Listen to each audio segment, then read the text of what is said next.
Good morning, everyone, and thank you for joining us for the webinar on thinking strategically about getting into retail. My name is Dolores Serafin, and I work for Alberta Agriculture and Forestry with the Food and Bioprocessing branch. I will be your host for today's webinar. This second webinar in our Getting into Retail series will explore the components you need to consider as you evaluate your readiness to enter into retail, from production to packaging and labeling to pricing and costing, and ultimately to making the pitch. You will come away with the ability to evaluate your business readiness and the second step to planning your entry into the retail marketplace. You will hear from Mitch Jacobson with Revita Incorporated, who has grown from supplying to 50 stores in Alberta to 300 nationwide, and the ups and downs of this journey, including the mistakes that propelled his learning curve. Before we start, though, here are a few housekeeping items. If you would like to ask a question, please type it into the question area on your GoToWebinar panel, which is on the right-hand side of your screen. Direct all questions to the organizer, and I will make sure that our presenters address all of the questions at the end of the presentation. This webinar is being recorded for your viewing pleasure. The link will be sent to you in an email after the live webinar. Our webinar today is scheduled for 90 minutes. We are anticipating approximately 75 minutes of presentation time with 15 minutes for questions at the end. Our presenters today are Eileen Katowich and Marguerite Thiessen, who are with Alberta Agriculture and Forestry, and as I said, Mitch Jacobson with Revita Incorporated. Eileen Katowich started with the government in 1999 as a gopher to the much wiser specialists she worked with. She started working with farmers markets in 2004 and became the farmers market specialist in 2008. Over the years, she has organized and presented at many workshops and webinars for those interested in selling direct to consumers. She works in the Vermilion office, but considers all of Alberta to be her sandbox. Marguerite Thiessen has been with the department for over 30 years. She is part of the business development team within the Food and Bioprocessing branch, who support Alberta food processors with the expertise to navigate, grow, and succeed in multiple domestic market channels. Marguerite facilitates connections and partnerships for business collaboration, provides coaching, resources, and tools to enable food businesses to expand or enter into new markets. Our industry speaker, as I said, is Mitch Jacobson. Mitch is a former petroleum engineer turned beverage entrepreneur. Mitch and his partners, Rob and Carly, came up with Revita after a good friend suffered a heart attack attributed to energy drinks, and they decided there had to be a healthy alternative. After launching out of his garage a little over a year ago, Revita Energy Tea is now carried in over 350 stores across Canada and growing. I'm going to turn it over to our wonderful panelists now, and we'll get going with the webinar. Great, thanks, Dolores. This is Eileen speaking. Really looking forward to today. I'm hoping that all of you are going to enjoy it as much as we will. If you were on the webinar last week where we had Laura with Little Tucker, we're going to use Mitch kind of in the same way, where I'll talk for a bit and Marguerite will talk for a bit, and we'll bring Mitch in to answer questions as we go along, rather than having just a canned presentation. So what we want to look at today is the importance of being strategic and how to enter into the strategic world, the different components that you need to consider to ensure that you're ready, as well as a checklist, how to actually make that pitch to your retailer, and then some time for questions and answers. And as Dolores said, please type those into the chat box and we will get to those as we go along. So when we're talking about strategic entry, we really want you to know who your retailer is and who your customer is. So this is a little bit different. If you say were selling at farmers markets before, you were very clear in your mind that your customer is that guy that's handing you the $5 for your product. But now when you're talking about getting into retail, the retailer is actually your customer as well, and you need to be able to satisfy their needs and make sure that you're doing what they want in order to meet their needs and get on that shelf. So Dolores is going to pop up a poll for you, and if you were on last week's session, at the end of it, Marguerite gave you a little bit of a take home to go away and do some research on a retailer. You know, look at the ones that you're interested in, look at their different store locations, their visions, and then actually visiting a store to see, you know, where your product would fit in that store, the competition that you'd be looking at, the branding, and that sort of stuff. So we're just curious to see how many of you actually went away and did that. Because it's so important, you know, as you go along, that you understand what your retailer is interested in, and because they're controlling that store shelf, it is their landscape and their place of business. So they are buying the product from you, so you need to know what they need and what they're looking for. Okay, I'm just going to give a couple more seconds here for people Awesome. to answer, and all right, the number hasn't changed, so we're going to close the survey. Awesome. So what we did find out that 14% of the people on right now did complete the online research into one retailer. 10% completed a store visit for the retailer. 28% completed both, and 48% missed the assignment. But that could have been that you weren't on the first webinar live too. So we're good. We can continue on with the presentation then, Marguerite. And I think I have to give you back presenter here.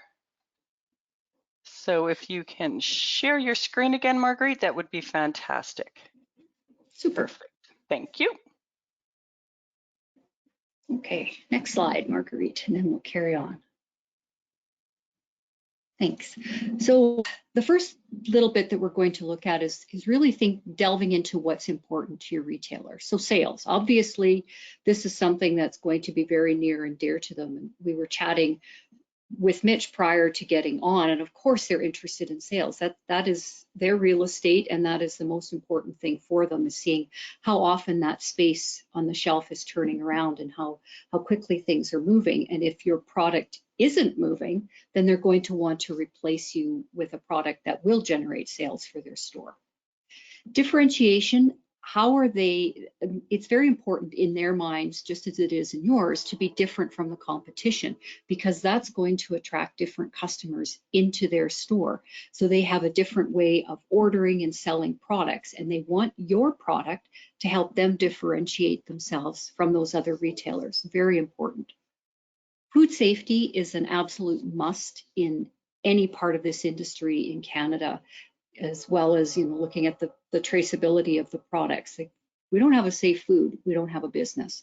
So this is absolutely critical. So any certifications that you need may vary between retailers. So the small independents may need something maybe a little less stringent than the large multinationals will need, but that's something that's absolutely critical to discuss with your retailer when you're in front of them with your product trying to get onto their shelves. The health and wellness, so if you were on our session last week, we talked a lot about the different trends that are out there, and health and wellness is absolutely one of those. And the retailers are adapting and changing about what products are being sold in their store based on those consumer trends. So it's important that you stay abreast of the consumer trends and how your product will address those trends.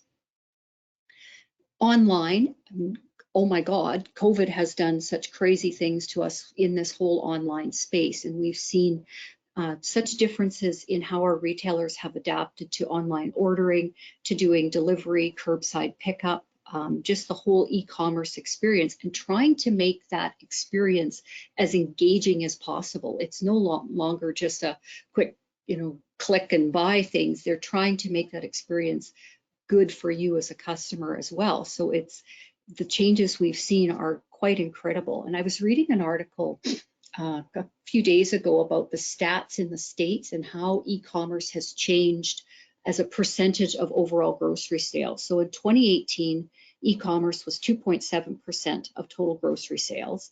2019, it was 3.4% of total grocery sales. And then 2020, in comes the rushing wall of COVID, and online sales went to 10.2% of total grocery sales. And the expectation is that that is not going to, do a quick increase and now drop back down. Online is expected to stay and continue to grow. So this is important. Looking at the demographic changes, the retailers are very aware of the demographic changes that are happening in their neighborhoods and within the province and across Canada so that they can adapt their product lines as well. When you look at the whole social responsibility thing, retailers are interested in the products in their store mirroring their corporate values. So if they have values around the environment and climate change, around ethics and ethically sourcing products, the origins of products, sustainability, they want their products to mirror that, just as they put their information out on their website talking about what's important to them. Their in-store products are going to mirror those social responsibilities that they have. And they are looking for products that offer real solutions for their customers. So along the lines of convenience, personalization, home meal replacement, and wellness, because these solutions are meeting those consumer demands that are tied back to trends. And all of this will result in increased sales for them. So next I'm going to welcome Mitch to the screen and ask Mitch our first questions. Thanks, Mitch, for joining us today to talk about your experience. So the first question I've got for you is, do you have anything that you want to add about what's important to the retailers that you're working with? Yeah, well, thank you so much, Eileen, and it's a pleasure to be here. Thank you for having me. And I think you said it, so brilliantly. When you transition from selling in, say, a farmer's market, or like I did, where we started our business just selling online and direct to the customer, it's a bit of a transition understanding that your new customer now is the buyer at these stores. And these buyers at these stores, what they truly care about is their turns on the shelf and what you're going to do for them, what your product is going to do for their category. So it's really leading with empathy and saying, here's how my product is going to help you. Here's how it's going to help your stores. Here's going to help your store managers. Here's the margin structure that we're going to be able to offer you so your stores are going to make money. This is how it's going to expand your consumer demographic in your store. We just presented to a banner right now that's trying to modernize their stores. They're trying to appeal to the millennial and younger generation. So that was something that we led with our product was, hey, this is going to really appeal to that younger generation. It's going to bring more traffic to your stores. Here's how it's going to help you. So that's what, the number one piece of advice that, I've learned through trial and error and dealing with store buyers and dealing with, about 400 retail accounts now across Canada is, lead with empathy and show them how you're going to help them. Awesome, thank you. I think that's really key because, like you say, that you've got stores that are changing who they're now targeting. It really makes a big difference of how you can help solve that problem for them. So thank you. So our next section, we're going to talk about the different components that go into getting you ready to sell into retail. And we'll highlight some key points, and Mitch will also share with us some of his experience along the way. So the different components that are out there, we're looking at things like production, food safety, pricing, branding, packaging, labeling. It's quite a list, and there are a lot of things that you need to focus on for sure as you are getting ready to get into retail. So with respect to production, what we have seen with different clients over the years and different companies over the year is if they've had a challenge, if they've had a failure, it's often starts with the inability to be able to fill those early orders and not have their production capacity lined up to meet the volumes that they need in order to get into retail. So it's really important, even probably more so now because of retailers' demand and desire for rapid fulfillment and moving that product as quickly as possible to get it into the hands of their customers. So it's so important that you have that ability to ramp up and that you're realistic in your ability to meet those contracts that you're signing and the desires that's out there. So Mitch, how did you make sure that your production was ready for retail? Yeah, great question. And this was something totally new to me because I'm sure, like, some of the people listening here, I didn't start a beverage company with a beverage background, right? I came from engineering. And so a lot of this was really foreign and I had to do a lot of research. And we started, creating our beverage basically in my kitchen, right? With ingredients that you'd buy at the store. That was really the genesis of it. But the more I, learned and started to understand how we were going to mass produce this, is you have to have a commercial recipe, right? If you're making something for a farmer's market, some of those ingredients you're using might not be applicable to a commercial recipe. So you're probably going to want to work with a food scientist or someone that's experienced in commercializing food and beverage products. So that's what we did. We spent about 2 years working with a food scientist in Western Canada here, commercializing our recipe. And they had to find, a supplier for every single ingredient that you're using. You need to have, a good, stable supplier with lots of supply of that product, right? I can't tell you how many times I've heard horror stories of, food or beverage manufacturers that are taken off and then one ingredient they can't get it anymore because it's short supplied or their supplier, for whatever reason couldn't get it to them. So making sure that you have a good stable supplier for every ingredient that you're using in your food product is just so important. And then understanding that you need to have a commercial recipe that can be scaled with either a co-packer, a manufacturer, or if you're going to do your own manufacturing, with we'll talk about this later with equipment and in a facility that's food safe and registered so that you can sell into these retail locations because they will ask you that. And there's a lot of details that you got to pay attention to. For instance, with our beverage, the water quality that we're using, we can't just use tap water and create a consistent tasting beverage. We have to use specially filtered water that's going to taste the same every single time. So it's going through one ingredient at a time, making sure you have the right supplier and making sure that you can commercially scale that. And I would really recommend you using a food scientist or an expert in the field that's going to help you to do that. Awesome. Thank you. That is absolutely invaluable advice. You can't just double and triple and quadruple your recipe. You're absolutely so true. Another question with respect to scaling up, do you have any recommendations to ensure you have proper financing and sufficient financing, or where do you go to get that sort of stuff? What did you guys do? Yeah, really great question. And being properly capitalized when you're starting out is so important. Now, we weren't really at the beginning. My co-founder Rob and I, we were working full-time jobs, so we were just funneling our extra income into this to get it started. And one of the biggest expenses you're going to see up front, and you'll get to know this term very intimately when you start a food and beverage company, is minimum orders, right? When you're dealing with a contract manufacturer or ingredient suppliers, they have minimum orders, and a lot of times those minimum orders are massive, and that's where the capital at the start really goes into, is purchasing that inventory. Our packaging, for instance, we couldn't just order 1,000 or 2,000 units at the beginning to get it going. Our minimum order was 11,000. Now with the supplier we're using, it's 54,000 units per flavor minimum order of packaging. So in terms of finding the right resources, well, the government of Alberta has some great resources, and then a lot of the banks, are great for entrepreneurs. So ATB is one that really comes to mind. They're one that really helped us out in the beginning. ATB Booster Program is a crowdfunding program for startup entrepreneurs. So we went through that platform, ended up kind of raising money from friends and family in terms of pre-sales to get our beverage business going. And then the BDC too, the Business Development Bank of Canada, they have a ton of loans and programs that could really help you get going if you don't have a lot of capital to get started. And then you always have the option to raise money from friends and family or go to venture capital. But I would really recommend using, resources from ATB, resources from BDC, and resources from the government of Alberta before you approach, venture capital and raising money from people.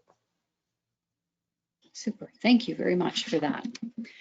Food safety. So I mentioned before how important food safety is, and like Mitch talked about, making your product in your home kitchen. So when you go from your home kitchen into an Alberta Health Services permitted facility and even possibly into a federal facility, you're going to need to meet very different requirements. And then there's also the requirements are going to come into place as you go to sell into retail. So are you required to have a HACCP plan in place? Do you need to meet requirements under the Safe Food for Canadians Act and regulation with regards to preventative control plans or recall and audit plans? Do you require GFSI? Do you require Canada GAP? So all of these different certifications that are out there or requirements are so important for you to know as you're starting to build your business and work with the proper people to make sure you have those plans in place. Because if you don't have food safety, you just don't have a business. And then you've also got to think about other things, other claims that you might be wanting to make, such as organic, halal, kosher, gluten-free. Can you do that within your current facility? Or if you're using a co-packer, and thanks for mentioning co-packing before, Mitch, like if you're using a co-packer, can they meet those different certifications that you want them to meet? Because you don't want to put out there that, say, you're a certified organic processor and only to find out that your co-packer can't meet that need for you. So Mitch, what food safety program requirements do your products require, and how did you address that along with tracking and everything else that goes with it? Yeah, great question, Eileen. So I'll tell you, a real world story from, our business. So when Rob and I first started out, we were very fortunate that, we got an early meeting with a big buyer at a major retail chain here in Western Canada. And we met with him, and he loved the product because we talked about, we led with empathy, said how we were going to help him and his customers, gave us the green lights, and then we had to go through their food safety program. And then we were using a co-packer at the time, who of course had a lot of food safety in place. They're phenomenal, but they didn't have, the specific things that this banner was looking for. So they needed a specific CFIA inspection done within the last year. There was a HACCP plan that we had to submit. There was that Safe Food for Canadians license. And these were things we didn't know about at the time. Unfortunately, our co-packer had a lot of them, but we had to go and get that CFIA inspection done within the past, and it had to be done within the past year. So they had it from 2 years ago, so it didn't apply. So it ended up delaying our start date, multiple months. When if we had known that going into it, we could have talked to our co-packer, we could have made sure that they got those inspections, up front and got that done. So some of the things that, when you're talking to a co-packer, make sure they have a HACCP plan. You're going to hear HACCP over and over and over again from a lot of these major retail buyers. And Gary from, Safeway Sobeys, I think he's talking next week. He can talk about that too. Their food safety people are going to ask you for that HACCP plan, which is hazard analysis, critical control points. And your co-packer or your facility, you have to have something in place for that, or you're not going to meet the safety standards for a lot of these banners. Then your Safe Food for Canadian license, and you actually need this now for inter-provincial sales, is my understanding. So if you want to sell between, Alberta and BC, you have to make sure that your co-packer or your facility has that Safe Food for Canadians license. And then if you're adding any vitamins or certain ingredients, and I would look at, the Government of Canada website for this, you have to get what's called a temporary marketing authorization. So we had to get this from Health Canada for our product, and it took over a year to get it. So this was one of the approvals that we had to get in place before we launched. Now, not every product needs this. It's generally only when, certain ingredients, because we are a caffeinated product, we had to get it. But if you're adding any vitamins or minerals, generally you have to get what's called this TMA. So just make sure you do a little bit of research up front. You can avoid some of those delays and those mistakes that, Rob and I made early on in their business, and just do your research and make sure that you ask these questions when you're talking with a contract manufacturer or a co-packer, because a lot of times, they won't bring it up unless you ask. So that's the number one piece of advice I can give you, is make sure you do your research and look into this up front so that it doesn't cause delays for you down the road. Super, thank you. I think that's critical advice. It's doing the research so you even know what questions to ask these folks, and that's just going into a meeting, that's not something that's just going to come to you. So thank you so much for that. So with respect to pricing and costing, this is probably one of the biggest challenges we see with our small entrepreneurs as they're getting ready to go into retail, because they're going from that maybe selling direct at the farmers markets or selling online. So now you're dealing with a whole different world going into retail, where you've got other expenses and other costs falling into that variable cost category that you just weren't aware of before. So just some expected margins that you can expect to see as you're going through that kind of wholesale channels, but ranging between 40 to 60%. So you're going to see, say, on bulk items, a margin of 40%. Bakery products having a 60% margin because of the high shrink rate and short shelf life and perishability of those products. Mainstream grocery 30 to 35%, and some independent stores even up to as much as 50%. Club stores like Costco around 14%, and distributors between 10 and 45%, brokers about 5%. So you're going to see, such a range within those margins, and retailers will experiment with those margins using a really complicated system of shelf placement and pricing and promotions and discounting. So after all of those costs have been considered, plan to have a profit margin of about 10%, which may seem really low compared to, say, your direct-to-consumer sales, your farmers market sales. But keep in mind that in retail, you may be looking at a lower profit margin possibly, but your volume of sales is going to be so much greater. So that should make up for that difference that you've experienced. We've just finalized a few of these infographics, this pricing your food product being one of them. And we're going to send this out in the follow-up email following today's session, along with the slide deck. So these infographics were created with the idea of giving you tips, and sometimes we've got different links in there and things like that. So use these as kind of a cheat sheet as you go along of things to consider as you are working through that category. So in this particular case, looking at pricing your food product. So when you think about the costs that you're going to be playing with, you've got your fixed costs and your variable costs. If you think about your fixed costs, these are the things that are going to remain the same regardless of how many sales you have. So your land, your equipment, your building isn't going to change. Your rent, utilities for the most part should stay fairly stable. Management salaries aren't going to fluctuate, things like that.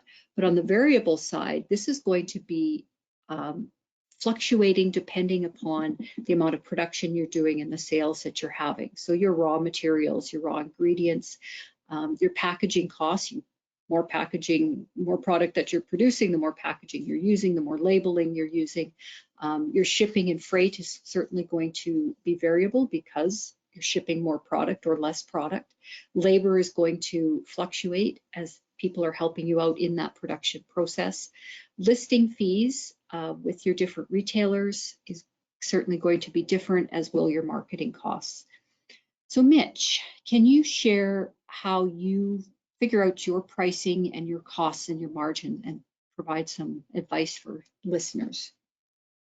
Absolutely, Eileen. So next to food safety, this is the most important part of your business, and you want to make sure you do the math and you work backwards and you get this right up front, because we, fortunately avoided some big mistakes because we did some math. We didn't know this going into it, but we had some great mentors that told us to do this. So the rough rule of thumb is whatever it costs to produce your product, it's going to be 4 to 5 times that price on the shelf somewhere. That's, a healthy business model generally with margins that are going to allow you to grow. Because your margin is everything. Because, at the beginning, when you're just getting started, you're going to need to reinvest in your business. There's going to be, like Eileen mentioned, slotting fees. You're going to have to pay for marketing in these stores. When you want your product to go on sale or you want to be a part of their flyer, you got to pay for that. And so you got to make sure that you have enough margin. You're selling to your distributor, direct to the retailer, with enough margin that you can reinvest back in your business and grow. And so the best piece of advice I can give you is, from the beginning, is work backwards. What do you want your price on the shelf to be? So just like that slide we just saw, right? If you want your product to be $10 on the shelf, you got to work backwards from that and make sure there's enough left over after you pay the retailer, the distributor, and your broker, that you have enough margin to continue to grow your business. So some general margins that we see, and Eileen already mentioned, so in grocery, we generally see between 30 and 35%. And when you get over to the natural space, like the Whole Foods of the world, you can see upwards of 45 or 50%, or even 60%, like she said, with depending on the category, right? So in our category, which is food and beverage, we generally see that 30 to 35% in grocery. Convenience is a lot more. So convenience is a whole different game. We're seeing, 50% margins they're generally taking. So if you sell to them for 5, they're going to put it on the shelf for 10. And then the supplement and health channel, 40 is generally the mark there. So doing the math and working it yourself backwards. So just as an example, if you want your product to be $10 on the shelf, because that's what you figure, you've done a little bit of market research, you think people are willing to pay $10 for your product. Well, you get a budget, let's say 40% is a good number to use, for grocery or the health channel. So backing out 40% from $10, that's $4.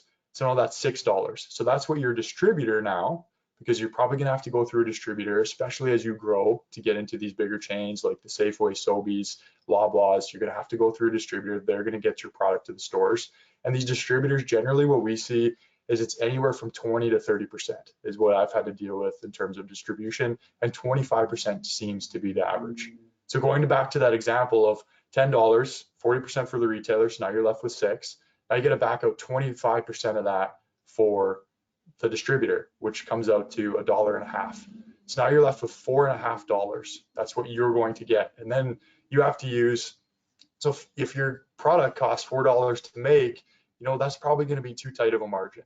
So the rule of thumb that we use in our business is we shoot for a gross margin, and that just, when I say gross margin, that doesn't include, your fixed costs or your marketing expenses. It's just what it costs you to make your product versus what you sell it to your distributor for. We shoot for 40 to 50% because we know we're going to have to pay so much, marketing expenses in there. We're going to have to pay, our staff to help with fulfillment, and we need to grow as a business. We need to get the word out there, and marketing and education of your product is expensive. So that's what I would say. If it costs you $1 to make your product, I would really shoot to try to be able to sell it to your distributor for $2 and still have a model that works where it's not going to be overpriced on the shelf and no one's going to buy it. So really do your homework up front. It'll save you a ton of headaches. We made a lot of mistakes with this at the beginning, but if you get your food safety in place and then you get your margin structure in place, you're going to be really well set up to be successful in retail. Super. Thank you very much for that advice. Even in the simple direct-to-consumer world, when you start playing around with prices and start jumping them around because you realize, oops, you've missed this cost and you've missed that cost, it has a real impact on the sales that you can make in the long run. So thank you for that. We have some resources on pricing and costing on our Alberta Agriculture website that have been developed over the years. And we will send you these links as well in the follow-up email. So we have our agri-processing business resources, and on here there's two main sections. There's the starting a business and growing your business. So check out both of those sections to see what is sitting in there.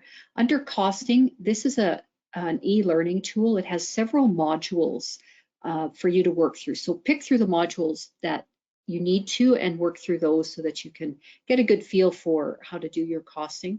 On the pricing, we've got more pricing resources available, but we thought these were probably the ones that, at this stage of your business development that would be of value for you. And if you go on to, say, the Open Alberta site where all of our resources, our publications are posted, you can just type into the search engine pricing resources and more will pop up for you. So we'll certainly give you the link to the Open Alberta site as well.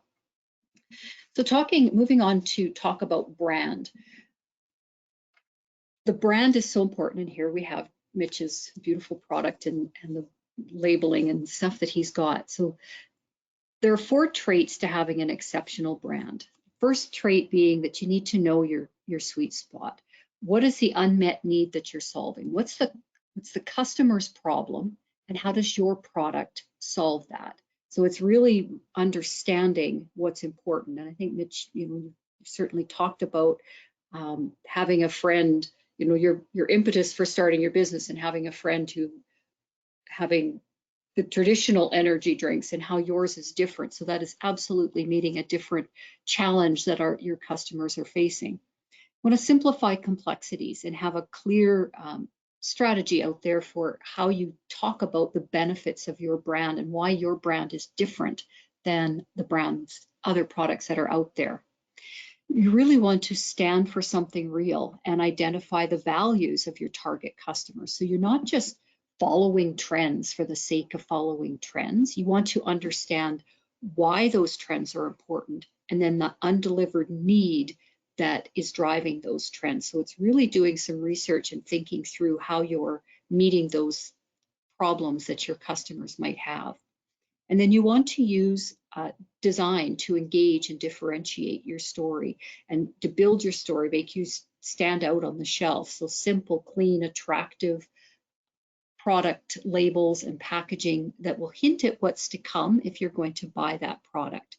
So you're bringing a brand to sell. You're not just bringing the product to sell, because your buyers and your shoppers connect with your brands because they want to feel that you understand their needs and that they can relate to your brand. So Mitch, talk to us about your brand. Do you have any words of advice? How did you come up with the brand that you have, and what did you do to get to where you are? Yeah, great question. So, branding is just, it's everything to your business, right? And I think you said it so beautifully, Eileen. You have to solve somebody's problem. That's really what should be fundamental to your business, is what problem are you solving? How are you going to help people? And I think this is where a lot of startups, get it wrong oftentimes, right? They create a really great product that they love themselves personally, but it might not solve other people's problems, and then it's not successful. And the most successful businesses that I've studied and I've seen, they solve a tremendous problem for somebody. And for us, really the inspiration for us came from, and Aline already alluded to this, is Rob and I, we had a really good friend. He had a heart attack from chemical sugary filled energy drinks.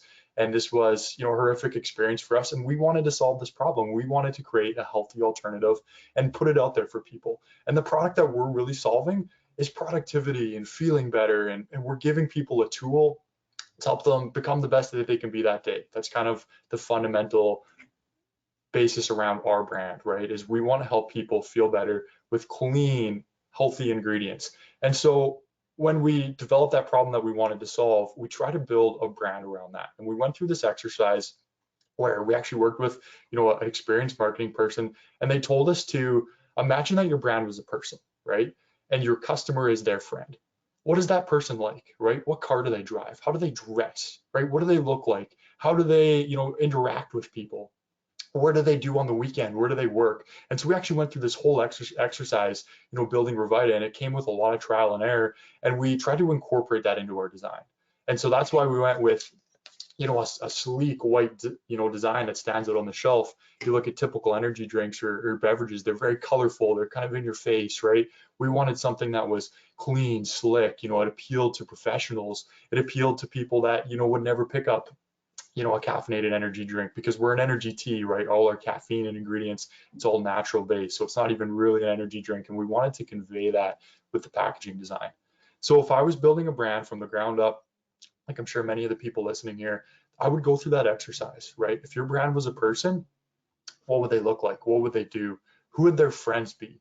Because, the model that we use here at Revita Energy Tea is make a friend, make a sale, right? Because that's what you're doing. Whether it's with your retailers or with your direct to consumer business, everyone that, purchase from you should become your friend. You should develop a relationship with them, and they should relate to your brand, right? They should see it as a tool that they can use to help solve their problems. So if you really keep that in mind, again, leading with empathy, whether it be with your retailers or your customers or building your brand, is just imperative, I believe, to building a successful brand. And if you look at the most successful businesses in the world, the Apples, the Nikes, even their slogans are built around that. Look at Apple, right? Think different.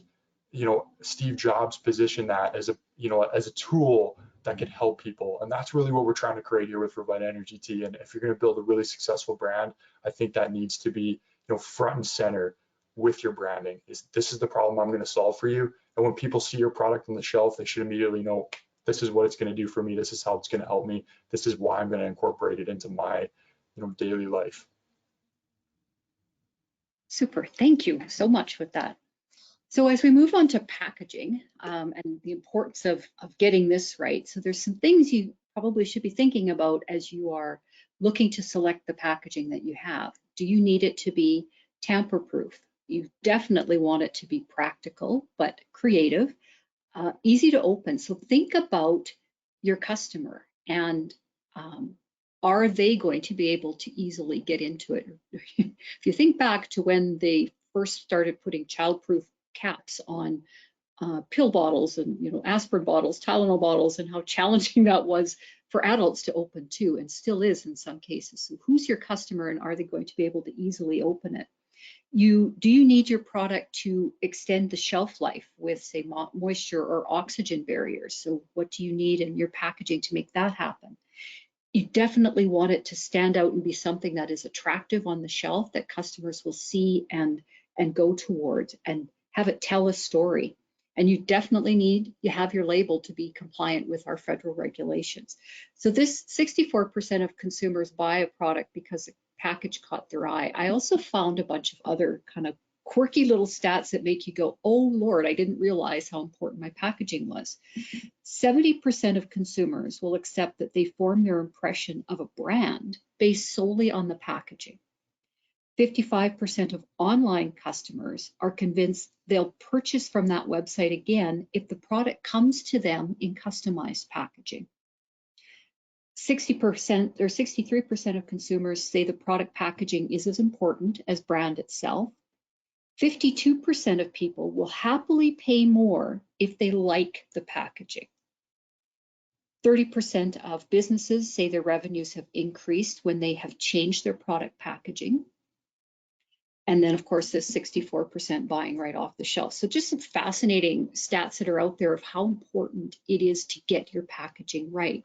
And packaging is about the product that's going on the shelf, but it's also about how you get your product to the retailer. So thinking about how you're shipping it. So what kind of master shipping case you have, what sort of label might be required on that case and the case size. So think about sending it to the retailer in 6s and 12s. Just something to think about there.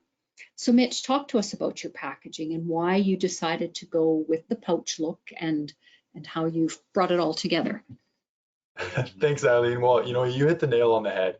People buy because the package catches their eye, and this is something that, early on in the formulation of our business, we wanted to solve an environmental problem. So that was a big, driver for why we use the pouch, because, pouch packaging in beverages, it uses less greenhouse gas emissions, less water, it's recyclable, it takes up less space. So there's a ton of really environmental benefits. But two, we're trying to stand out on the shelf against cans and bottles, and we wanted to catch people's eye and we wanted to make a statement. And so that's really why we went with the pouch, is we wanted to stand out in a very crowded, competitive category where there hasn't been a ton of innovation in terms of packaging. So that's what really led us to, develop the pouch, and it's come with, a ton of headaches. And going back to what you said too, is, first and foremost, you have to make sure that you use a package that's going to work for your product in terms of shelf life, in terms of food safety, in terms of processing, right? So, for instance, we used a closed package, so you can't, see the liquid in it, but that's to enhance shelf life, because sunlight, as we found, early on with our food scientists, will really degrade your product. It will affect taste. That's why sometimes, if you drink certain beverages out of, a glass bottle, if they've been in the sun, they can taste skunky, right? That's from sunlight exposure. So you want to make sure that you're going to pick a package that's going to work for your food safety, and it's going to work for your processing. So if you got to pasteurize your product, or you got to heat it up, you got to make sure that your package is going to be able to withstand the heat. So I've heard of some other brands that, they go to, we had some of this problem with our early pouches, that you couldn't stand the heat. So we had some pouches break early on, and we had to get new ones made. And you can avoid that problem by asking a lot of questions with your package manufacturer early on. But two, you want to stand out on the shelf. And this goes back to branding. Your package is going to say something about you. So whatever package that you use, you have to make sure that it aligns well with your brand and aligns well with your values. So environmentalism, clean energy is a big part of our brand, which is why we went with the slick white, pouch design. And we have to do a lot of education telling people about, why the pouch is better. But what it does first and foremost is it stands out on the shelf, and that catches people's eyes and that drives sales. So your statistics about sales increasing with, packaging updates, we've seen that firsthand. We've done a few iterations of package updates now, and we've seen, tremendous results by updating our packaging. But then going into the actual design of it, there's a couple things, you want to make sure you want to follow the CFIA guidelines. So that's who, will enforce if your ingredients list is wrong or your nutrition facts table has a mistake, they will enforce this. So I would recommend, and we did this recently, is work with, a lawyer or someone experienced with dealing with CFIA to review your package. It is a little bit expensive. It can cost upwards of a little over $1,000, but they will, they found some, some things that we needed to update with ours. And then understanding the bilingual regulations. So you have to have French and English on your package, and in all of Canada except for Quebec, the French and English doesn't have to be the same size. But if you want to sell into Quebec one day and you have, English that's slightly larger than the French, they won't let you sell into the province. So it's little, details like that that you want to make sure you understand, and you do that up front with your packaging design. And then making sure you meet all the Health Canada guidelines. So, us being a caffeinated beverage, there's certain things that we have to include on our package that's mandated by Health Canada. So you want to do a little bit of research, maybe work with your food scientist or who's ever. If you have a co-packer, they might be able to help you, making sure you get that in place. And then this is so important. We made this mistake on our first 11,000 packages. I didn't use the right barcode format from GS1. And our first 11,000 packages didn't scan at retail. Rob and I went into our first retail store, tried to, the retailer wanted to take it. He wanted to try and scan it, and the barcode didn't work. So make sure, and I'm sure you'll learn about this later on, is, GS1, who handles all the barcodes, work with them, get a proper barcode format, make sure you have registered barcodes and it scans properly at retail, and you can avoid that mistake that we made early on. Wow. So what did you end up doing with those 11,000 packages that didn't scan? Obviously, that you couldn't sell them. Great question. Well, we didn't end up using all of them, so we had to, order new packaging, but we sold a lot of them online where the barcode, wasn't as important. We stickered some of them for certain retail locations, so we actually got, a proper GS1 barcode and stickered the back. But it was a real, a nightmare and a headache, and it was something that could have been avoided. And so that's great that everyone's on this webinar, because you're probably going to avoid so many mistakes that we made early on, and that was certainly one of the bigger and more embarrassing ones. Yeah, for sure. Thank you for that. I can just see your shoulders just go, oh, I can't believe we did that. You betcha. Yeah, it's, being an entrepreneur in this space, there's a lot of trial and error, and you have to understand that mistakes are going to happen, and you got to just push through them, and, you grow and you get better and you learn from it, and we can look back now and laugh. Awesome. Thank you. So as you mentioned, how important it is to make sure that your label is correct, that you're meeting all of the federal requirements, French and English. Your tip about selling into Quebec, I think that's absolutely a gem. How would you know that, and why would you even think about that they wouldn't allow you because of the bilingual size of the text that's so valuable. So can you share any other experiences designing your labels? Like, you talked about getting a lawyer. How did you find a lawyer? How would you even know where to look? It's not just open the yellow pages. And have you gone through different iterations and improvements with your labeling over the years? Yeah, great question. Well, I'll tell you another funny story. So when Rob and I were first working with our food scientists and we were developing the brand, it wasn't originally called Revita. It was called Be Strong, actually, was our very first name. And we did up a whole packaging design. We'd done all this branding. We probably spent upwards of 10 grand with our graphic designer and everything. And we were getting ready to launch. And then a mentor of ours came to us and he said, "Hey, did you do a trademark search?" And we looked at him and we said, "Trademark search? Like, what is that?" And so we ended up, literally just Googling, trademark lawyer in Calgary. We ended up talking to someone here, and he did a trademark search on our original brand name. And he said, "If you launch with this, you're going to have a cease and desist letter in a week." And so this was, kind of our first and very expensive mistake that we made in this is, how do we find a lawyer? Google's going to be your best resource, or you can talk to ATB too. They have a lot of resources, in terms of referrals to lawyers. There's some other companies in Calgary. One's called Good Lawyer that has some connections in the legal industry that might be able to help you out. But I would a lot of times just start with a Google search, and a lot of times they'll give you a free 30 or minutes or an hour of their time just to ask some questions, and then you can decide if you want to go ahead with them. So in terms of labeling, the first and most important one that I'd understand when you're creating a brand is do your homework with trademarks. Don't make the same mistake that we made because it was very expensive. Make sure that you talk to a trademark lawyer, or you can actually file a trademark search on your own online, and it's quite inexpensive. We found some trademark searches that only cost $30 or $50, and it'll just assess the risk of whatever brand name you want to use. So that's why we ended up, a big part of the reason we ended up using a very unique name, Revita Energy Tea. It stands for revitalize. We spelled it very unique because it has two eyes in the middle of it, which symbolizes family and unity values. But it's unique. No one's ever used Revita before. We were able to get the trademark for it. So from a legal perspective, we were safe there. So that's step one. Step two, as we already talked about, you want to understand the CFIA guidelines for ingredients and nutrition fact tables. And this is very important. These rules are changing at the end of they actually changed at the end of 2021 here, and I believe it may be extended to the end of 2022. So the format of the nutrition facts tables and the ingredients is actually changing from what they are now to what they're going to be. So make sure that you do some homework with that and understand that if you launch with the current nutrition fact tables and ingredient list, you're going to have to change them a year down the road. So you might want to just be proactive and change them up front.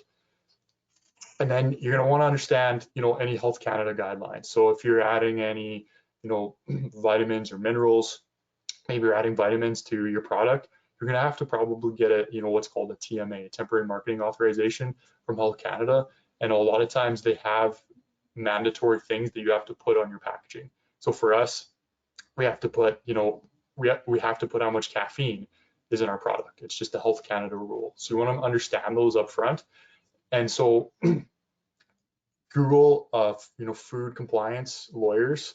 They exist. We work with one. That's literally how I found them, was I just Googled it.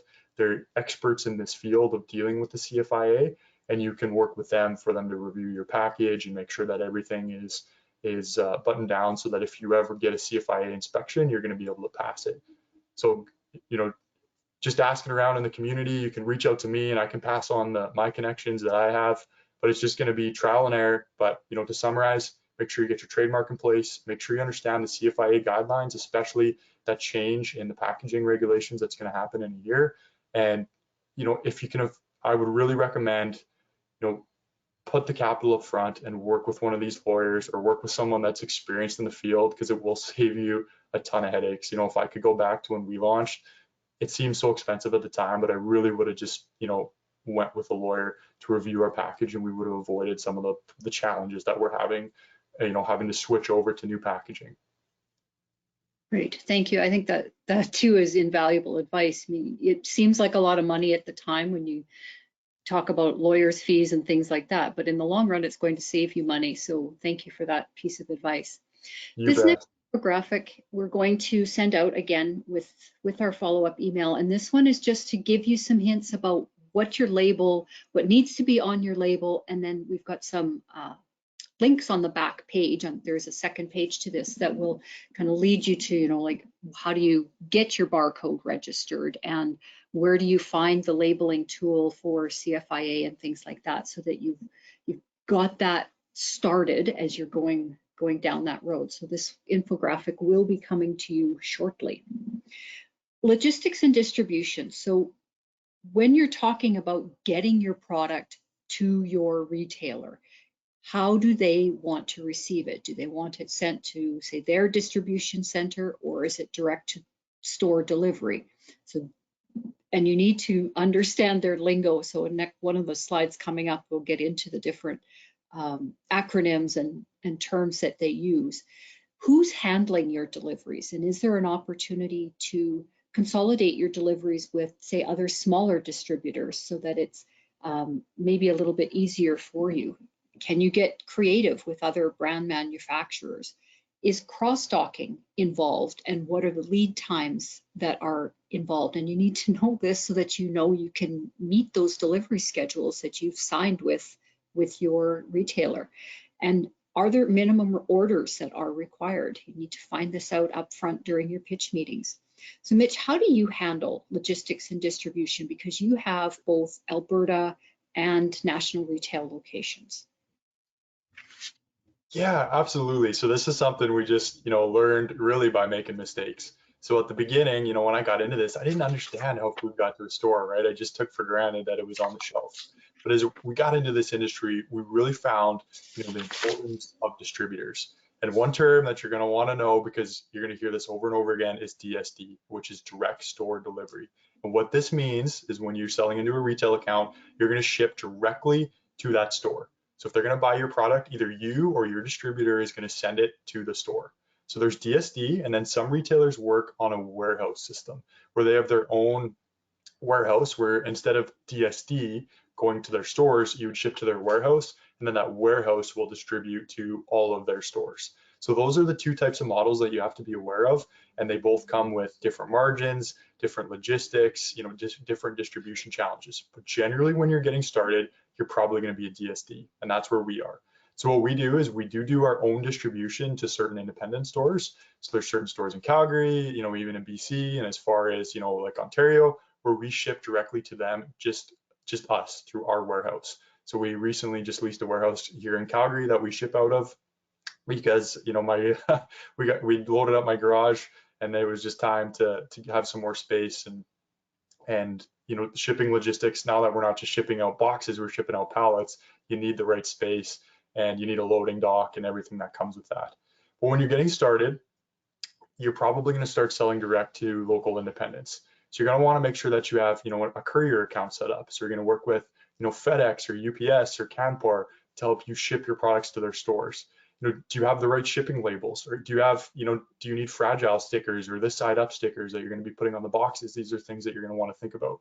And then as you scale into more mass retail, so that's, Sobeys, Co-op, Save-On Foods, generally speaking, they don't want you to self-distribute or ship directly yourself to the store. They want to deal with a distributor. So there's a multitude of different distributors in Western Canada here that you can work with, a lot of incredible ones. And what you're going to do is you're going to send your product to that distributor, and then they're going to ship DSD to the store. So they're going to handle the sales to the store and ship it for you, which is fantastic because it really simplifies things for you. So, so our distributor that we work with, we ship to their warehouse, and then they distribute to, the Sobeys, Save-On, Safeway stores all throughout Western Canada and out east in Ontario as well. So that's, really at a basic level. Understand DSD, understand that you're gonna at some point need a distributor to help you get your product out there. And you're also gonna want to get some shipping services set up on your own so that you can self-distribute to stores, or if you have an online business, you're going to want to be able to ship to them as well. And really budgeting this into your cost too. And we actually budget right into our cost of goods, right? If your co-packer is in Northern Alberta and you're in, say, Calgary or Southern Alberta, you want to factor that cost of getting the product from your co-packer to your warehouse in Calgary and budget that into everything that you're doing.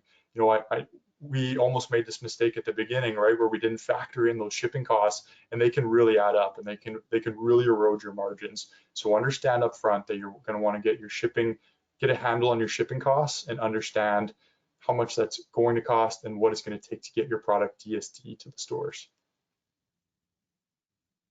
Thank you. Buyer requirements. So as Mitch said, you definitely need to, DSD is going to be one of the acronyms that you hear all the time, but there certainly are other things that come up and lingo that they use that you need to understand. So your listing fees, which is your administrative fee to get the product onto the shelf. What is a planogram? Planogram is just a map of the shelf layout, so you know where you fit in relation to all the other products on that shelf. DC being distribution center.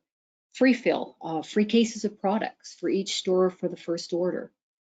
Some other things to think about: insurance. They'll talk to you about insurance.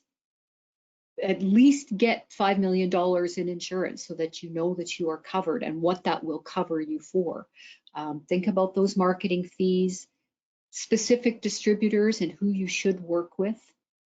What is your ability and what is your retailer's ability to take orders and your ability to collect payments and make sure that you're delivering on time. Be clear with your retailer on how you're going to be paid. Is it 30, 60, 90 days? And how do you need to invoice? Do you need to be EDI compliant? So, which is electronic data interchange. So that's just the standard electronic format that your orders and delivery slips and invoices will go in. So things that you need to be making sure you've got in place before you get going. Mitch, any other requirements that you would like to highlight? Yeah, absolutely. So, a big one, and this is a term that we hear over and over again, and confused us so bad when we got started, is MCB, manufacturer chargeback. And basically what this means is it's spending that you're going to do in the retailer stores. So in terms of flyer ads, promotion, so putting your product on sale because you have to pay for that. Other programs that these stores have to help promote your product. Maybe you want an end cap, right? That on the end of an aisle, you want your product displayed nicely there. You have to pay for that. And how that's going to work is they're going to charge you that back, manufacturer chargeback. So and when you're dealing with distributors or you're dealing with retailers, oftentimes they'll just ask you that straight up. I remember sitting in my first distributor meeting and they said, well, what's your MCB model? And I gave them a blank stare because I had no idea what it meant. So understanding that you're going to have to pay for those programs and they're going to get billed back to you. And generally how it works in our with our distributor and retailers is they just take that off of your payment. So if you spent say $1,000 on a flyer ad in a store and they owe you $15,000 from your last purchase, you're going to get 14,000 because they're just going to take that $1,000 off of your payment. So that's a big one. And then understanding the other promotion cycles. So OI, that means off invoice. That means if you want to run a sale in a store, instead of having them charge back what that sale cost or that flyer cost, you're just going to take that off of your invoice. So you're going to take that $1,000 that I alluded to before, you're just going to take that off of your invoice. Other programs like scan back, right? SP, we'll hear that sometimes from retailers. And again, we gave them a blank stare. That's a scan back. That means that say you sell 1,000 units that month and you negotiate a deal with that retailer that the end buyer is going to get $1 off. Every unit that gets scanned through the tills, you're going to get charged a certain amount for that promotion. So just understanding these little terms and lingos and these requirements that you're going to have to support your stores with funding, with marketing, and a lot of times that's going to get billed back to you, and building that into your model and making sure that you have the right margins to support that is just so pivotal and crucial to building a successful consumer packaged goods business. Super, thank you for that. Let's talk about engagement and engaging the shopper through your marketing. So 7 out of 10 products or services will fail to meet customer expectations. So the more you can engage with your customer, the more success you'll have. And if you were on the session last week with Laura, she talked about the size of her product. She makes energy balls, and she was making them at a certain size only to discover that customers didn't like them that large. They were just too big for them to handle. And she talked about incorporating some different ingredients into her product and then discovered customers just love peanut butter and chocolate. So let's stick with some of the staples. So it's just this learning curve and engaging with your customers and finding out what they're looking for. And don't forget that you are part of the brand. And this is something we talk about all the time in those face-to-face direct-to-consumer sales. So the more you engage with your customer, the more real and authentic you are, and the more important you become to them in their eyes, and you are part of that brand. So it's so important. So Mitch, what do you do for customer engagement? What are some of the pieces of advice that you could share? Yeah, well, I think, to really echo, Laura, and I know her personally, she's built an incredible brand. You got to listen to your customer, just like she did, right? She was making these balls that were too big and her customers wanted something different, or she was making these exotic flavors and really they just wanted chocolate and peanut butter. It's kind of the same for us. So use your social media, get out in the stores. And I know it's really difficult with COVID right now, but, get out in the stores and try and meet people, right? Or whether it's digitally or in person, and understand, what problem are you solving for them? How do they view your brand, right? And listen to what they have to say. Listen to what flavors they recommend. Listen to the improvements they suggest, right? So it's really building relationships with your customers and continually asking them over and over again, how can I serve you better? How can I solve your problems better? And it'll be incredible, what you hear back. Our best-selling flavor is Speechless. It's a peach green tea, and that was really just from customer demand. We launched a strawberry and a blackberry flavor, and over again, people would tell us, we'd love to see a peach, right? Or we'd love to see, a green tea option. And so we went to work with our food scientist and created, Speechless peach green tea, and it's become our best seller. So it's really, getting nitty gritty with your customers and developing relationships with them, right? So when people order from you online, give them a call and thank them for supporting your business. Ask them how they found out about you. Ask them what you could do better. And so that's something that, we're really trying to do now. We're trying to, train our new staff to do, is always put the customer first, understand their problems, understand how you can solve them better. And another model we go by, driving engagement with the shopper, is give until it hurts and then give some more. You're going to have to sample your product. You're going to have to put it on promotion, and you're going to have to spend money to do that. And it does hurt when you're a small business and you don't have a lot of revenue coming in, but you will get it back tenfold. And so this is, when COVID first hit and we couldn't do sampling in grocery stores anymore, what we did is we went and gave free product to frontline workers. Or we'd, give, a store 3 or 4 or 5 cases of our product and tell them to just hand it out to people at the tills so that they could try it. You have to get your product in the hands of people. You have to get them to try it, and then you have to be there to collect the feedback, see what you can do better. And it's an iterative process. And over time, you'll amaze yourself with what you can build. And it's incredible, what customers will come to you, what suggestions they'll have, what they can tell you, and how you can improve and grow your brand from that feedback. Awesome, thank you. Our next slide, I think you've kind of really responded to it, about the innovative ways that you engage with your customers. Anything else that you can think of to share? And when you talk about the giving away of the free product and stuff, how do you add that to your cost of goods and make sure that you're doing things appropriately? Yeah, really great question. So, the bigger we get, the more we give, and the more we give, the bigger we get. It's kind of a cycle. And in terms of budgeting that into your cost of goods, so we just budget it as a marketing expense. So we expect, whatever we produce, we're going to give away a certain percentage of that. And instead of running, say a billboard or a TV ad, our advertising is just going to be putting our product in the hands of people. And what we found is that is by far the most effective, because especially when you're an innovative food or beverage brand, the biggest hurdle for people is paying the money to just try the product. There's so many people that probably walk past Revita in a store that if they tried it, they would love it, but they just said, you know what, it's a new product, I don't know what it's going to taste like, I don't want to invest the dollars in it today. So once you get people to try it, it's incredible what it'll do, because then they'll come back over and over again to the stores.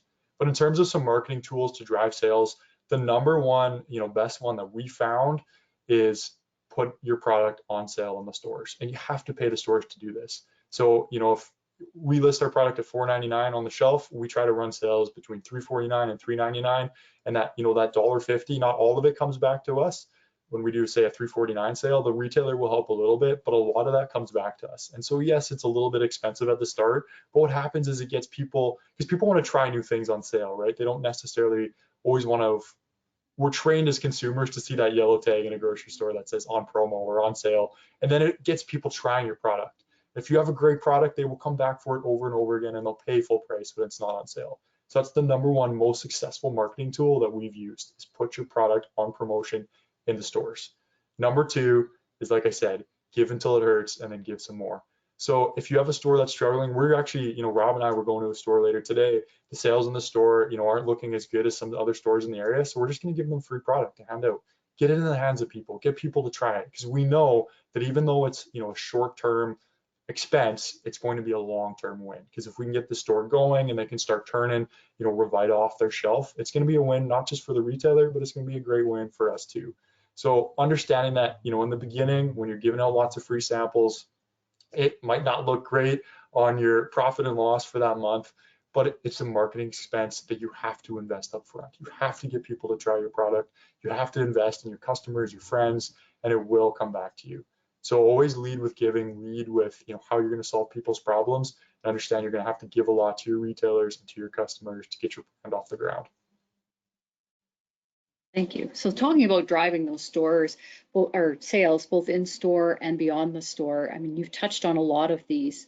I just want to talk about just demos and the importance of being out there and being in the face of your consuming public. And, I know it sounds funny, but it's almost like you become a rock star when they are able now to put that face to that product, and it means something so much more to them when they see you doing demonstrations in the store.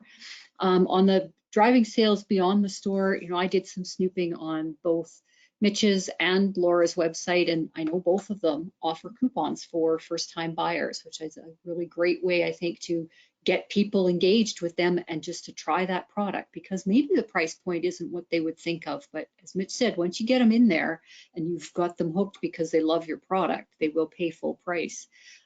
Sharing where and when they can get your product. Use your website, use your social media to promote where your products can be found, or if you're going to be at a special event, or if you're going to be doing those demos, because people love to meet you and talk with you, and they will come to stores just because you're there. So just let them know you're out there. Get your customers involved, collect testimonials from them. If they love your product, use what they tell you about their product, and then use that on your social media and on your website to, these are real people saying these great things about the product and how they're using it and how it's made a difference to solve whatever that problem is. So just some ideas for you to help to drive those sales both in your store and beyond the store. So we've created a little checklist for you to really gauge whether you're ready to sell into retail.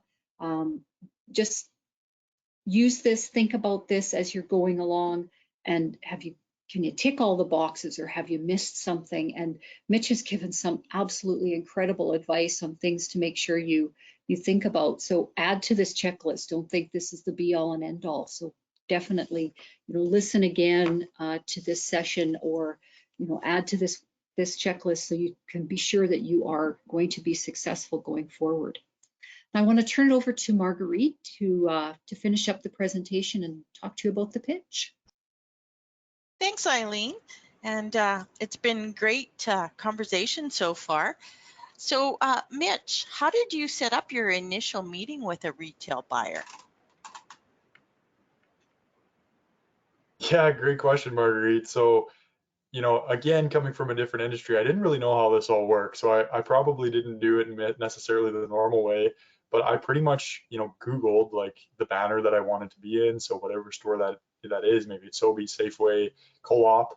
And, I tried to find the buyer. And if I couldn't find the buyer, I would call the head office and I would say, excuse me, is there any way that I could talk to the beverage buyer? Right. And, in the case of, our first major banner, that's how I got a hold of them. Was I just cold called. Again, I led with empathy. I said, hey, can I send you some samples, right? A lot of times, if you can just get some samples in their hands, you can quickly, explain, because these are very busy people, right? These buyers are inundated with requests from, different brands, different distributors, what have you. So you have, that 30-second window there where you have to grab their attention. And so that's what we did, is we just cold called or cold emailed, but we led with what we're going to do for you, how we're going to serve your customers, how we're innovative and new, and also we're local, right? A lot of these banners, and it's an incredible initiative, they want to support local companies. So we really do have that going for us. So I wouldn't be afraid to just reach out to, a buyer on, LinkedIn, or send them an email or cold call that head office, get some samples in their hands, and always lead with how you're going to serve them. So that's how we got our start. We were very fortunate that banners like, Calgary Co-op and, Sobeys Alberta took us on quite early, and we've had tremendous success from them, from always leading with empathy, whether it be with them or with our customers. Thanks, Mitch. So what were some of the key things you actually prepared before you went in to see the retailer? Great question. So number one, you're going to want to make sure that you can send them samples in a presentable way. So whether that's in, a branded box, and you have some branded materials that you can send them. So get an account with a local printer, or use, a company that can print you some, nice little brochure and a business card, and have a nice presentable box, and your product is presentable. Because if you do that, and you've done your homework like we talked about in this presentation, you have your GS1 barcode, you have all that CFIA and food safety stuff taken care of up front, it's going to be a lot easier to get listed, and it's going to accelerate the process. And then two, you're going to want to have some kind of corporate presentation. So we keep, a corporate presentation, and it's a living document. We update it, regularly. We have actually a presentation with it later today. And it's going to be explaining what your product is, first and foremost, but again, what you're going to do for them, right? How are you going to serve their customers? How are you going to grow their category, right? How are you going to bring new people into the category? How, a lot of times they'll ask, well, you're the same as this product, or are you just going to cannibalize their sales? Well, you want to be able to have an answer to that. And then you're also going to want to have your promotion plan in that presentation, and how you're going to support the stores, because they're going to want to know that. They're going to want to know that you're going to run, promotions in their stores. Are you going to invest in a flyer? What are you going to do for them? So have your samples ready and presentable, and then have a corporate presentation that you're going to be able to use and convey to them. A lot of times you only get 5 or 10 minutes, so keep that in mind. It's got to be quick, concise, to the point, and it's got to get across to them how you're going to serve them. Thanks, Mitch. So Mitch has covered some of the points about setting up your meeting. He talked about, the local store manager, the regional manager, or the head office. And, the homework that we gave you last week, that was to help you start learning about the retailer and thinking about, is it the local store that makes the buying decision? Is it a regional buyer?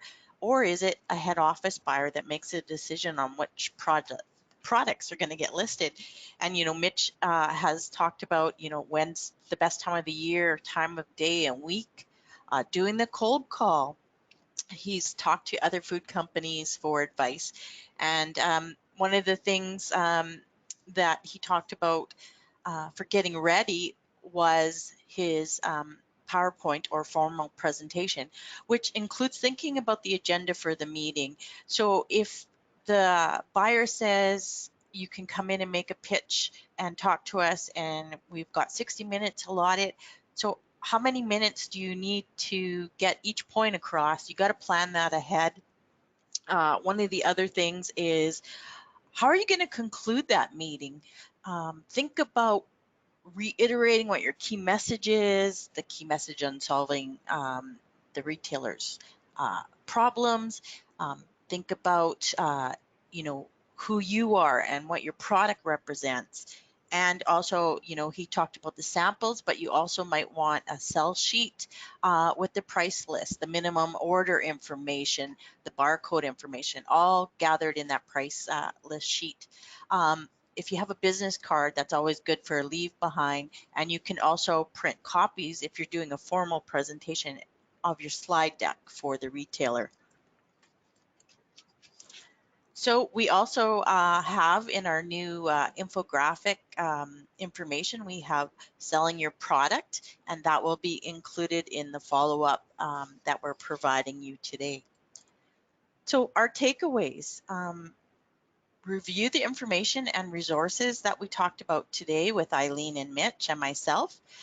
Develop your action plan, and remember, getting into the store is the easy part.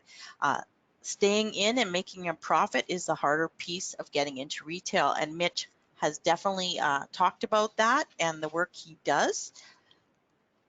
And if you're ready for making a pitch and you want some coaching advice, you can always call Eileen or myself, and we'll do a one-on-one meeting with you about your plan. So now I'm going to turn it back to Dolores, and we'll start our question and answer part. Dolores, and thank you, Mitch. Oh my gosh, yes, thank you, Mitch. You are a wealth of knowledge. So my first question for you, Mitch, is how did you source your food scientist that was perfect for your commercial recipe? Yeah, great question, and it's a common theme here. I didn't know what I was doing when I got into this, right? And it felt very overwhelming. So, if any of you are sharing that with me, let me tell you, it's just a process. It takes time, but it's so incredibly rewarding when it gets going. So in terms of how I found the food scientist, you're gonna laugh. I, literally Googled food scientist Western Canada and just interviewed the first few candidates on there. And in the beverage world, there's beverage specific food scientists. So that's one piece of advice I can pass on. If you want to make a beverage, get someone that's very experienced in the beverage world, because it's very different than, say, the packaged bar world, right? There's different processing for beverages like hot fill or HPP, whereas, creating a ready to go bar is going to have, use different ingredients, different processing, that kind of thing. There's some great resources through the government of Alberta programs. There's one in Leduc, it's escaping me right now, but there's programs in Alberta that can help you with that. There's different regional food centers that have some connections that you can reach out to, but it's really just going to start with doing some homework online and then asking around, and you will find somebody that will be able to help you. Excellent. And just a reminder, everyone, to ask questions, there is a question box or panel at the bottom right-hand side of your screen. So please send in your questions. My next one for you, Mitch, is trademark different than business name? If I use my business name, which is registered, is it possible to have it trademarked? Great question, and I'm gonna lead with, I'm not a lawyer, so I'm certainly not an expert on this, as you could tell by the mistakes I made with trademarks. I'm just gonna, my understanding of it is your corporate name doesn't have to be the same as your brand name, right? So I could be Mitch Incorporated, but my brand could be Revita Energy Tea, and that brand, and that, again, make sure you check with a lawyer, but my understanding is that whatever your brand name that's going to be on your package design, that's what's going to need to be trademarked. So they can be the same thing. Like, for instance, Revita Inc. is our corporate name, which is registered as a corporation, and then Revita is our brand name, and that's what's trademarked. But our corporate name and your brand name can be different, and that is relatively common. So I hope that answers your question. Okay, and if not, they can submit another one. So can you give an example of the size a grocery store might order? Is it in the hundreds or cases or half a pallet or like 3 units? Yeah, great question. So, it really comes down to how well your product's selling, how big the store is. So there's a lot of factors, but generally speaking, you know, most stores are going to want to start with a case of each SKU, right? So when I say SKU, that just means, flavor of different kinds of products. So we have 4 flavors. So a typical opening order might be 4 cases, right? 1 case of each SKU to get started. And these stores always talk in terms of cases. So whatever your case size, make sure you convey that to them so they understand how much they're going to be getting. And then as your brand gets more awareness, and people understand that it's not as risky taking your product on, it's going to sell, you'll see some bigger orders. So we've seen, a typical opening order for us now is 10 cases because we use a cardboard retail display, and that's how many cases it takes to fill that. So a little bit of a long-winded answer, but to get started with small independents or even the banners, I would plan for them to take 1 case of each SKU. And then as you start getting some runway, you prove yourself and your brand, you'll start with some bigger opening orders. And like I said, a 10 case order for us initially is pretty standard, and we're even seeing ones upwards of 20 to 50 cases now that we're starting to build some brand awareness, and it's getting traction. And these stores talk to each other too, right? And if a manager down the road is selling your product really well, they converse about it, and then that store is going to take a bigger opening order. Excellent. Next question is a 2-part question here for you. Do you use more than one distributor, and who is your main distributor? Yeah, so our main distributor that we use is an amazing Calgary company called Planet Foods. They've been great to us. They're a primary distributor. They distribute nationally for us right now. And yeah, we did have a previous distributor that we used. So there's lots of them. They all have their advantages and disadvantages. And your distributor is such an important business partner. And I don't say partner lightly because there's a lot of days where I spend more time talking to my distributor and their reps than I do my own family, right? So they become such an important part of your business, and you have to make sure that you pick the right distributor and you give them the right support, right? The distributor really, in a lot of ways, they're your customer, right? They're buying your product from you, and so you have to support them. You have to get out with their reps and educate them. You have to give them free samples. You have to run a promotional plan. So make sure that you have not just a plan in place to service the retailer, but service your distributor, because they're busy, and the big distributors can have upwards of 10,000 brands, some of the the really big ones, right? So how are you going to stand out in their portfolio? How are you going to support them? All right. Next question, and please bear with me. I am trying to translate it here. Do you sell the product for the same price on your website as you do in the retail store? And then I'm just going to leave it at that because I think that's the gist of it. Yeah, really great question. So this is another one you got to be really careful with. If you're selling into a major grocery banner and you're undercutting them on your website, so you're selling for less on your website substantially, and they find out about it because you're a successful product, that's not going to be a great conversation for you. So we really do try to keep our pricing consistent. So whether someone's buying it in a store or they're buying it on our website, it's the same. Now we can offer bulk discounts on our website, subscriptions, first time coupons, that type of thing. But in terms of, just pricing, as a general rule of thumb, you don't want to be undercutting your retailers, right? They're such an important part of your business. So you don't want to be selling, say, your product for, I don't know, $10, at a major grocery banner, and then you're selling it for $6 online. That's probably not going to fly really well for the buyer when they do their research. So keeping that pricing consistent is important. And then you can offer your online customers, people that support you, things like coupons, free samples, extra benefits, and then, run occasional promotions on your website as well. Excellent. Thank you. How much did it cost of investment throughout the incubation stage, including your food scientists, your batch creation before launching your business? And how did you raise startup funding? Yeah, well, Rob and I were working downtown Calgary in oil and gas. So we funneled, basically all of our extra income from working When I originally got started, I had some leftover loans from school, so my first retainer with our food scientist was paid through that. So we got really creative. So we didn't raise money right away. We tried to finance as much of it as we could at the start ourselves. And I think that's really important because then you're going to retain equity and you're going to learn and you're going to have your skin in the game. So you're going to be, even more motivated to make it successful. And then as you grow, I'd really recommend, like I alluded to before, there's a lot of amazing, financial institutions. ATB is one, BDC is another one that offer some financing.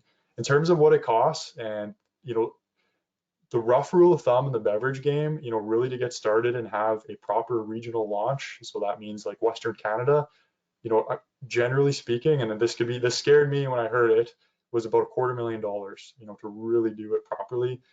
We've done it for a lot less than that because we've bootstrapped a lot of things. We've done things like, design our own website, we've done some of our own packaging design ourselves, that type of thing. But you have to understand this is an expensive game. You got to pay to play. And so, just to do the food science and the brand design and the trademark and all the legal stuff up front, I would comfortably, want to have somewhere around that $100,000. And I know that sounds scary. It's going to be different for different types of products, but I'm just speaking from experience with beverage. These things add up. The minimum orders, like I talked about, are expensive.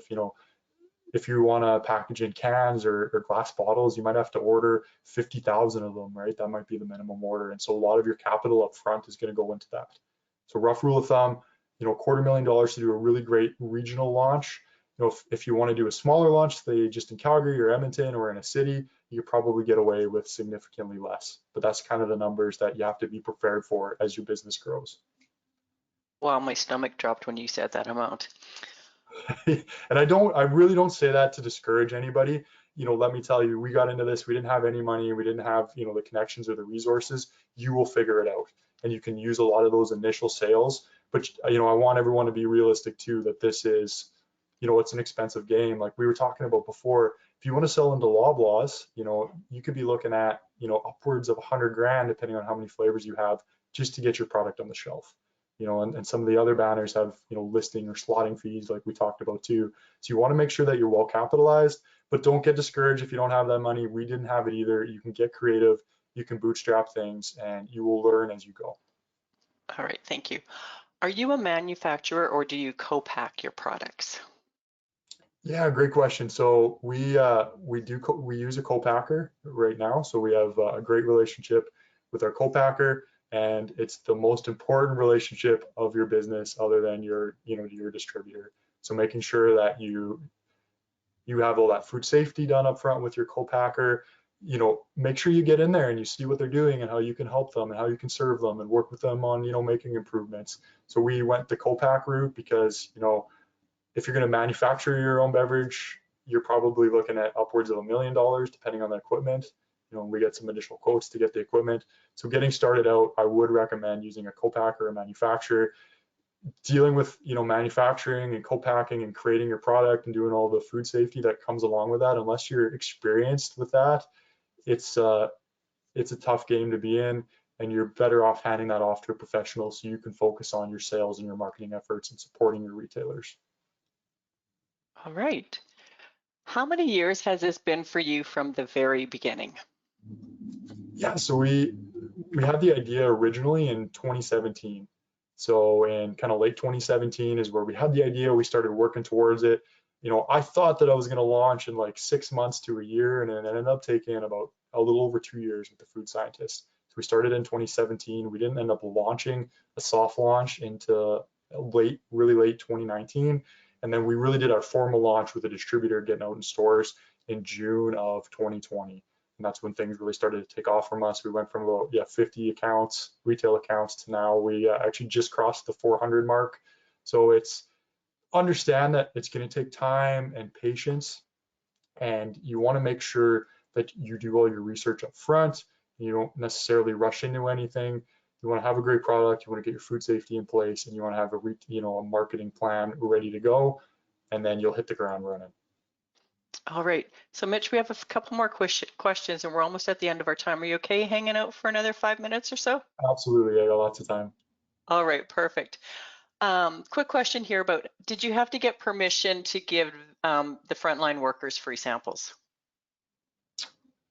Yeah, well, so one of our co-founders, Carly, is a nurse. So she actually worked before she was full-time with Provida. She was working on the front lines, and so a lot of it was just done through, you know, having her bring in a ton of product into the hospitals. But then we would work with, say, the head nurse on a unit, get permission, and then we would ship them samples, or even people that would just reach out to our brand through our Instagram, that told us their story of what they were doing.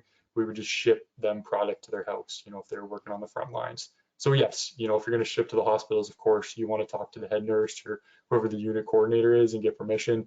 But there's other people in the community where you can just, ship them product directly to them. Excellent. Do you have any tips on finding a co-packer or what this process looks like? And what do they take as far as cutting into margin, or what should be expected for cost? Yeah, you know what? Finding a co-packer is very challenging. Again, you're probably tired of hearing it, but it really just starts, for us with a Google search, right? So that's, you know, they're not always listed on the internet too, is what we found. So a lot of times you have to find them through, connections in industry. So it does take some time to find them, but do your homework, ask around, ask different brands, right, what they're doing, where they're co-packing, because a lot of these co-packers might make, 10 or 20 or more products, right, and they'd be able to just add you into the line. In terms of budgeting for costs, it's very variable. From what I understand, generally I would budget 30 to 50% of your cost of goods is probably going to go towards the co-packer and their fees, is, a rough rule of thumb. It's really dependent on whatever product you're making, but that's generally from what, we work with and some of the other brands that we work with. 30 to 50% of your cost of goods is going to go to the co-pack fee. All right. Any tips for those who are expanding quickly to ensure that it is sustainable? Yeah, this is actually, a challenge that we're dealing with right now because we're growing really fast. We're learning every day. So make sure that you have great manufacturing in place and that you can scale with your co-packer, and you're going to have the supply to meet demand, because it is no fun when you're getting big orders and you have to short them or you don't have the product. Very fortunately, that hasn't happened to us, but we've been very close. So really starting to understand your inventory and your supply and your demand. And this is, we're making tons of mistakes with this, but we're learning as we go. So that's, the first big thing. And then making sure you have, a great team, right? So I'm very fortunate that, my co-founders, Carly and Rob, are phenomenal to work with. We're now looking to hire help so that we can stay, ahead of the curve, and we have the right manpower to be able to service our business. So make sure you have the supply, make sure you have the right people in place, and, make sure you have the capital too. So you don't want to run out of money, when you get some runway in one of these big retailers, right? Because, the manufacturer chargeback bill hits you or something and it ruins your cash flow. So making sure that you're properly capitalized as well is really important. Excellent. And at this point, I have no more questions. I'll finish up here, and I'm sure we'll get another question before I'm done. So I'd like to say thank you, Mitch, Eileen, and Marguerite, for sharing everything. Seriously, Mitch, you have shared so much knowledge. It was, oh my gosh, incredible. So thank you, thank you, thank you. After the webinar concludes, a survey will appear on your screen, and we would definitely appreciate your feedback. It'll take you less than a minute to do it. I'll just say that someone did say a huge thank you, all in caps, to you here, Mitch, and that was so amazing, so helpful. So you truly were incredible today, Mitch. So Well, thank you thank so you. much. I You guess, were most what I'll leave you with is, I know this can seem a little overwhelming, especially when you get going. Like I said at the beginning, right? We made tons of mistakes. I printed 11,000 packages with barcodes that didn't work. I didn't do a trademark search. Yes, you're going to make mistakes at the beginning, but don't get discouraged. This is an incredible journey. It's an incredible road. It's so rewarding to see your product in a store actually helping people, right? And when you have customers come to you and say, hey, Revita changed my life because, I had stomach issues and I could never drink caffeinated beverages. Now I can have this. We get messages like that, and that's your paycheck at the beginning. and helping people and focusing on that and making a difference in the community. It's incredibly rewarding. It makes up for all those tough times and those mistakes you're going to make. And I just wish you all the very best of luck, and I hope you have a tremendous amount of success. All right. And also, please join us for the last webinar in this webinar series on Wednesday, March the 10th at 10 a.m. entitled Connecting with the Retail Food Buyers and Business Development Advisors. This will be presented by Arlene Katowicz, Marguerite Thiessen, and a panel of 2 food retail buyers and a business advisor. The link for the next webinar, if you haven't already registered, will be included in this follow-up webinar. So again, thank you everyone for joining us, and have a great rest of your day. Take care. Bye-bye.